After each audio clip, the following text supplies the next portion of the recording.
Baby பொட்டேட்டோல chat பண்ண போறோம். இதுல வந்துட்டு நான் 1/4 kg பேபி பொட்டேட்டோ வாங்கியிருக்கேன். இது வந்து வேக வச்சுட்டு ஒரு 3 விசில் வேக வச்சு எடுத்துட்டு ரொம்ப குழையக்கூடாது, அந்த அளவுக்கு பார்த்து எடுத்துக்கோங்க.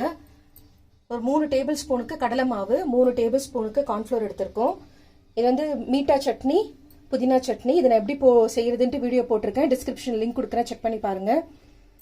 1/2 ஸ்பூனுக்கு கரம் மசாலா, 1/2 ஸ்பூனுக்கு சீரக பவுடர், 1/2 ஸ்பூன் மஞ்சத்தூள், 1/2 ஸ்பூனுக்கு உப்பு எடுத்திருக்கோம்.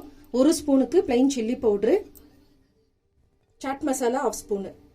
மிக்சிங் பவுல் எடுத்துக்கோங்க. அதில் கடலை மாவு, கார்ன்ஃப்ளவர் பவுடரு 3 டேபிள் ஸ்பூனுக்கு எடுத்திருக்கேன். 1/4 kgக்கு நான் சொல்கிறேன். 250 கிராமுக்கு சீரக பவுடரு, சில்லி பவுடரு, உப்பு, மஞ்சத்தூள், கரம் மசாலா. சாட் மசாலா மட்டும் இதோட சேர்க்க வேண்டாம். கொஞ்சம் கொஞ்சமா தண்ணி சேர்த்துட்டு இட்லி மாவு பதத்துக்கு நம்ம எடுத்துட்டு வரணும்.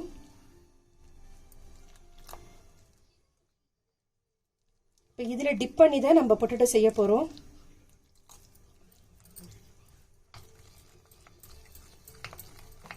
இப்போ கரெக்டாக இருக்கு. இந்த பதத்துக்கு இருக்கணும்.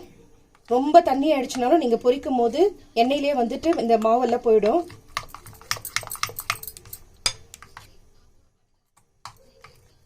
இப்போ மாவு ரெடி ஆயிடுச்சு பாருங்க. இந்த அளவுக்கு இருக்கணும் பதம். கடாயில் எண்ணெய் ஊற்றிட்டு எண்ணெய் காஞ்சிடுச்சு. இப்போ நம்ம வேக வச்ச உருளைக்கிழங்கை வந்துட்டு இதில் போட்டுட்டு பொரிச்சு எடுத்துக்கணும்.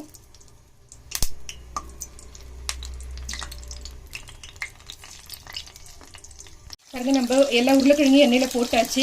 இந்த சலசலப்பு சவுண்டு வந்து அடங்கணும். ஏன்னா இது மேலே இருக்கிற அந்த தோலோட போட்டிருக்கோம் இல்லையா, அந்த தோல் வந்து நம்மளுக்கு கிறிஸ்ப் ஆகணும். அது வரைக்கும் இது பொரிச்சு எடுத்துக்கணும். பாருங்க, இன்னும் இந்த சவுண்டு கம்மியாகும். ஒரு 5 மினிட்ஸ் ஆகும். இந்த சவுண்டு கம்மியானதுக்கப்புறம் நம்மளுக்கு நல்லா வந்து ரோஸ்ட் ஆகிட்டு இருக்கும் உருளைக்கிழங்கு. பாருங்க, உங்களுக்கு அந்த சலசலப்பு கம்மியாயிடுச்சு. இப்போ நம்ம ஸ்டவ் ஆஃப் பண்ணிட்டு உருளைக்கிழங்கு எடுத்துடலாம். இப்போ எடுத்துடலாம் நம்ம உருளைக்கிழங்கெல்லாம். இப்போ பொரிச்சு எடுத்து உருளைக்கிழங்கெல்லாம் வந்துட்டு நான் சப்பாத்தி கல் மேலே வச்சுருக்கேன். நீங்கள் பிளேட்டில் இருந்தால் பிளேட்டில் வச்சுருங்க. சூடாக இருக்கும். முடிஞ்சால் இதை வந்து கையிலே வந்து நீங்கள் ஃப்ளாட் பண்ணணும். ரொம்ப வந்து அழுத்தி ப்ரெஸ் பண்ணக்கூடாது. பீஸ் பீஸாக ஆயிடுச்சுன்னா உங்களுக்கு செய்யறதுக்கு வராது. சூடாக இருக்கிறதுனால இந்த மாதிரி ஒரு கிளாஸ் வச்சுட்டு லேசாக வந்து அப்படியே ப்ரெஸ் பண்ணுங்க. ரொம்ப அழுத்தம் கொடுத்து ப்ரெஸ் பண்ணக்கூடாது. அவ்வளோதான், இந்த மாதிரி தான் இருக்கணும். ரொம்ப ப்ரெஸ் பண்ணிட்டீங்கன்னா தோலெல்லாம் பிரிஞ்சு உருளைக்கிழங்கெல்லாம் வெளியில் வந்துடும். இது திரும்ப நம்ம கலந்து வச்ச மாவுல வந்து சேர்த்துட்டு பொரிச்சு எடுக்க போறோம். அவ்வளவுதான், இப்படிதான் இருக்கணும்.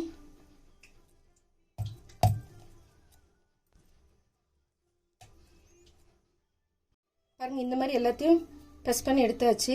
திரும்ப இதை வந்து நம்ம மாவுல டிப் பண்ணி எடுக்க போறோம். திரும்ப அதே கடாயில வந்து நம்ம செய்ய போறோம். இந்த மாவுலயே வந்துட்டு இதை ஜஸ்ட் டிப் பண்ணுங்க.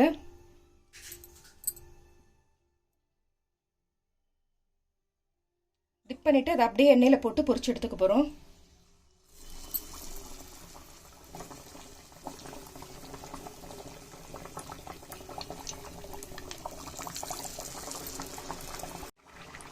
இப்போ இது வேகணும். ஒரு 2 நிமிஷம் ஆகும். ஆல்ரெடி வந்து உருளைக்கிழங்கு நல்லா வெந்துடுச்சு. திரும்ப வந்து நம்ம மாவுல டிப் பண்ணி போட்டிருக்கிறதுனால ஒரு 2 மினிட்ஸ் ஆகட்டும். இப்போ பாருங்க, வெந்த உடனே மேலே வர ஆரம்பிச்சிருச்சு. இப்போ திருப்பி விட்டுடலாம்.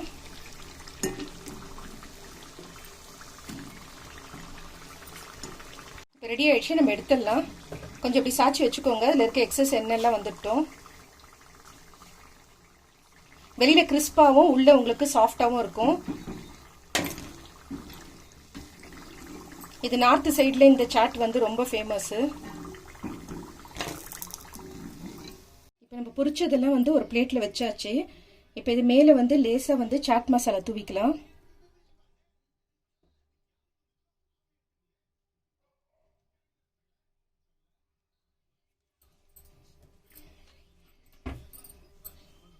மின்ட் சட்னி மேலே இது மேலேயே வச்சிருங்க.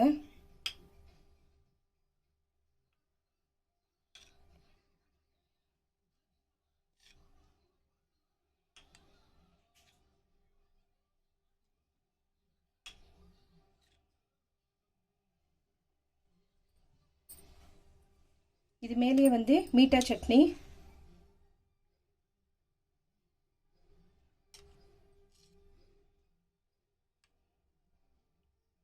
இது அப்படியே எடுத்து சாப்பிடணும். பேபி பொட்டேட்டோ கிடைச்சிச்சுன்னா இந்த மாதிரி ட்ரை பண்ணி பாருங்க, டேஸ்ட் ரொம்ப நல்லா இருக்கு. திரும்ப மேலே கொஞ்சமாக அப்படியே ஸ்ப்ரிங்கிள் பண்ணி விடுங்க சாட் மசாலாவை. பாருங்க ஃப்ரெண்ட்ஸ், நம்மளுடைய baby potato chaat recipe ready ஆயிடுச்சு. இதே மெத்தட்ல செய்யுங்க. பிடிச்சிருந்தா லைக் பண்ணுங்க. புதுசாக பார்க்குறவங்களா இருந்தால் சப்ஸ்கிரைப் பண்ணுங்க. மறக்காம பெல் ஐக்கானை ப்ரெஸ் பண்ணுங்க. அப்பதான் நான் போடுற வீடியோ உடனுக்குடன் நோட்டிஃபிகேஷன்ல வரும். Thank you friends.